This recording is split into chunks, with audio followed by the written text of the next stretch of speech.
યાદ કરીને જ આવ્યો.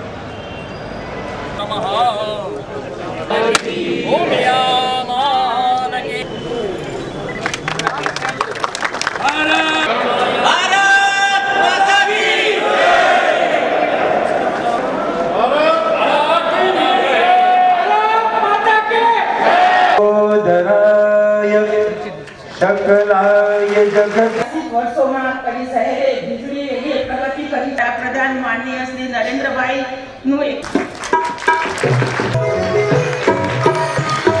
ધન્યવાદ મળ્યા છે. 70 લાખની કરીને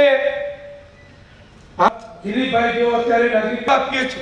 કોઈ રસ્તો કોઈ વિકાસ મહેસાણા વાળો પોતે જોઈ લો કે જ્યારે ગુજરાત સરકારે પૂછ્યું ત્યારે કહ્યું કે સંકુલ કે મોટા મોટા સંકુલો આ બધાને